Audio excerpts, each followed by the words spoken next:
పేరు వెంకట్రావు, సిఐటియు జిల్లా కార్యదర్శిని, అలాగే తోపుడుపల్లి సంఘం జిల్లా గౌరవాధ్యక్షుని.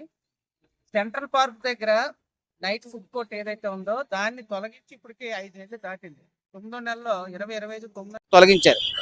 తొలగించే ముందు జోనల్ కమిషనర్ గారు రిటర్న్ గా లెటర్ ఇచ్చారు. కమిషనర్ గారు ఆదేశాలతో 10 రోజుల్లో మీ ఫుడ్ కోర్ట్ను మళ్ళా పెట్టిస్తామని. తొలగించడానికి కారణాలు కూడా చెప్పారు. ఇందులో తప్పుడుగా ఉన్న బళ్ళు ఉన్నాయి, అద్దెలకు ఇచ్చుకున్న బళ్ళు ఉన్నాయి, డబ్బులు ఇచ్చుకొని చేస్తున్న బళ్ళు ఉన్నాయి. అలాంటివన్నీ ఏరి నిజమైన లబ్ధిదారులు ఎవరైతే ఉన్నారో, ఎవరైతే తోపుడు బళ్ళు కార్మికులు నిజంగా దీని మీద బ్రతికే వాళ్ళు ఉన్నారో వాళ్ళకే మేము ఇస్తాము. కాబట్టి 10 రోజులు ఏర్పాటు చేస్తామని రాత్రి మీద తెల్లవారుజామున వచ్చి మొత్తంగా ప్రొక్లైన్లతో బళ్ళన్నీ తొలగించడం జరిగింది. అక్కడ ఉన్న వాళ్ళందరూ అడ్డుకున్నా సరే వాళ్ళ మేంచి ప్రొక్లైన్లు నడిపించైనా సరే మేము తీస్తామని చెప్పేసి చేయడం జరిగింది. ఇది ప్రధానంగా ఈ రోజుకి 5 నెలలు అవుతున్నా సరే 10 రోజులు గడువు అయిపోయింది. రిటర్న్ లెటర్ కూడా అయిపోయింది. ఈ రోజుకి కూడా అక్కడ ఫుడ్ కోర్ట్ ఇవ్వకపోవడం అనేది చాలా దుర్మార్గం. మరి 5 నెలల నుంచి వీళ్ళు ఎలా బ్రతుకుతారు? నువ్వు చెప్పిన నిజమైన లబ్ధిదారులను నువ్వు తీసుకో. 2 బళ్ళు 3 బళ్ళు అద్దెలకు ఇచ్చుకున్న వాళ్ళు, అమ్ముకున్న వాళ్ళు ఎవరున్నా సరే నువ్వు తీసేయి, మేము కాదనం. కానీ నిజమైన లబ్ధిదారులు ఈ రోజు ఆ ఫుడ్ కోర్ట్ లేకపోవడం వల్ల ఇప్పుడు 3 చనిపోయారు. ఇంకో 10 మందో 15 మందో చనిపోయే వరకు మీరు ఎదురు చూస్తారా అని మేము ప్రశ్నిస్తున్నాం. ఇది చాలా తప్పుడు నిర్ణయం అని చెప్పి ఇప్పుడు 2014 స్ట్రీట్ వెండర్ చట్టం ప్రకారంగా వీళ్ళందరికీ వెండింగ్ కార్డులు ఉన్నాయి. అలాగే 137, 151 జీవో ప్రకారంగా వెండింగ్ జోన్ ప్రకటించారు, ఫుడ్ కోర్ట్ ఏర్పాటు చేశారు అఫీషియల్ గాను. మరి ఈ జీవో ప్రకారంగా అమలు చేసినప్పుడు తీసేసేటప్పుడు కూడా ఆ జీవోని ఫాలో అవ్వాలి కదా. తీసేయాలనుకుంటే వీళ్ళకి నెల ముందు నోటీస్ ఇవ్వాలి, వీళ్ళకి ఆల్టర్నేటివ్ ప్లేస్ అలాట్ చేయాలి, వీళ్ళు బ్రతకడానికి అవకాశం కల్పించాలి, అప్పుడు నువ్వు తీయాలి. మరి ఇవన్నీ చేయకుండా నువ్వు ఒక మున్సిపల్ చట్టాన్ని నువ్వు అడ్డు పెట్టుకొని మున్సిపల్ చట్టంలో ఎంకరేజ్మెంట్ తీసేస్తాను పేరుతో తీయడం అనేది దుర్మార్గం.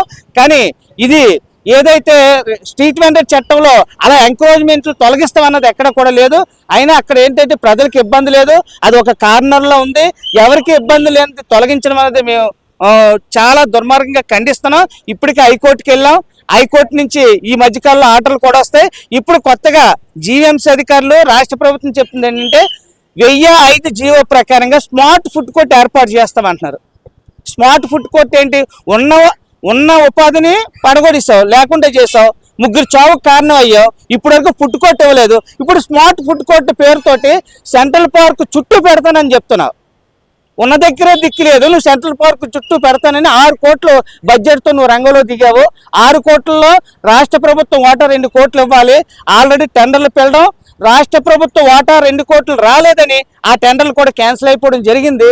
కాబట్టి నువ్వు స్మార్ట్ ఫుడ్ కోర్ట్ ఇస్తావో, 2014 స్ట్రీట్ వెండర్ చట్టం ప్రకారంగా ఫుడ్ కోర్ట్ ఇస్తావో, నిజమైన లబ్ధిదారులకి అక్కడ ఫుడ్ కోర్ట్ని ఏర్పాటు చేసి 12 సంవత్సరాల నుంచి బ్రతుకుతున్న వాళ్ళకి ఉపాధి కల్పించాలి. ఇది మా డిమాండ్. లేని ఎడల మేము నిరాహార దీక్ష చేస్తాం. ఇది తేలే వరకు కూడా టెంట్ వేసుకొని అక్కడే కూర్చుంటాం. మా బ్రతుకులన్నీ కూడా దాని మీద ఆధారపడి ఉన్నాయి. మా కుటుంబాలు రోడ్డున పడ్డాయి. కాబట్టి వెంటనే ఫుడ్ కోర్ట్ ఏర్పాటు చేయాలని ఈవేళ మేము స్మార్ట్ ఫుడ్ కోర్ట్కి కావాల్సిన 2 కోట్లు రిలీజ్ చేయమని ముఖ్యమంత్రి గారికి లెటర్ పెట్టాం.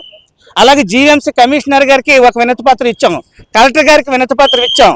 ఇవన్నీ కూడా చేస్తూ మా అభ్యర్థుల్ని మీరు పరిగణలో తీసుకొని ఒక వారం 10 రోజుల్లోగా ఈ ప్రాసెస్ అంతా కంప్లీట్ చేసి మాకు ఉపాధి అవకాశం కల్పించాలి, ఫుడ్ కోర్ట్ ఏర్పాటు చేయాలని మేము డిమాండ్ చేస్తున్నాం.